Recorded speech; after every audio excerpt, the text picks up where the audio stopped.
Hello again, it's Alan Copeland, the Lone Ranger. This time we're going to do a chart that's got saxophones, a brass section, strings, rhythm section, and a vocal. In this instance, the vocal is indicated down here on the score, along with the piano and guitar. In as much as the vocal doesn't come in till after the introduction, what you see here is just what chords the rhythm is playing. This is the saxophone section. We have 5 alto sax.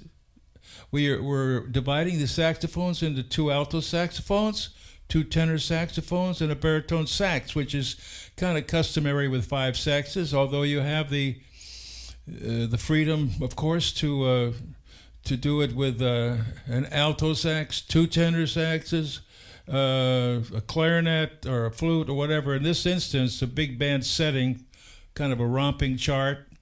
We're using the customary altos, 2 tenors, a baritone sax. We're in the key of B flat. I write everything in concert, meaning where it sounds on the piano. It will have to be transposed later on, but we can talk about that later. I would suggest that when you're writing your arrangement that you write it in concert, just writing down the notes you come up with on the piano, and then later on you can deal with the transposition.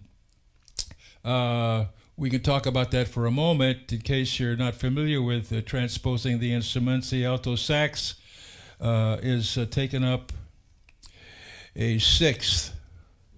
So in this case, B flat would become a G. Tenor sax, B flat, would become up 1 tone and an octave.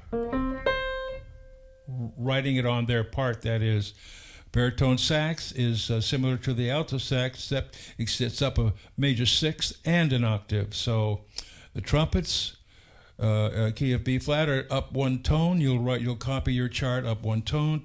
Trombones, right in the bass clef, obviously, are just where they sound. Now, what I do with the saxophones is I write the 2 altos in the treble clef, and in as much as the 2 tenors are, and the first tenor sax also in the treble clef, then the second tenor sax I take down to the bass clef, because you're spared the inconvenience of writing a lot of ledger lines if you're down low. Same with the baritone sax and the bass clef. And the violins are down at the bottom of the score. We have violins, violas, and cellos. And the question of how many is up to how many the producer can afford, or if you're doing your own session, whatever you can afford. I would say a minimum you would have 3 violins, a violo, and a cello, which would be 5. If you can double that up to 10, that'd be great. If you could take it even to more, that'd be better even still. We've got our bass and our drums down here at the bottom.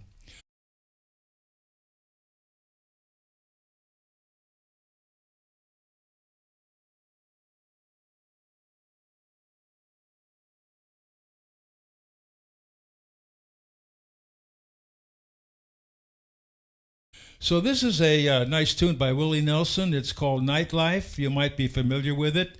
I'll just sing a few bars of it to perhaps remind you of how it goes. When the evening sun goes down, you will find me hanging round. Oh, the nightlife ain't no good life, but it's my life. We'll be in a tempo like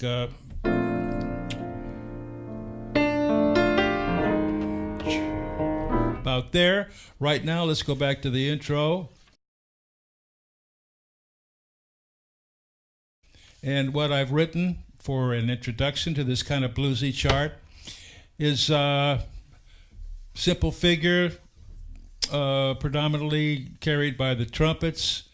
The trombones are sustaining the chords, as are the saxophones. The alto saxes are doubling the trumpets. And the lick is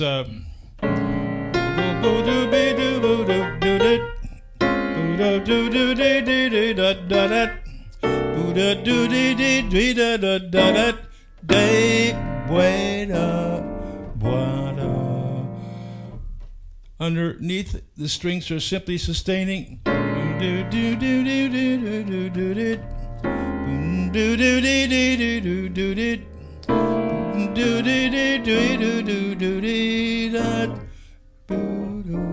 They're resting there.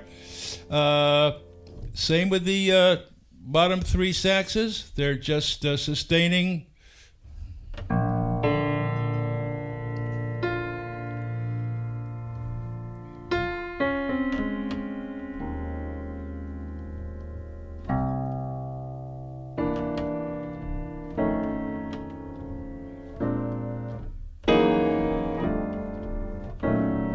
On into the first bar of the song. This is a 4-bar intro. This tempo, 4.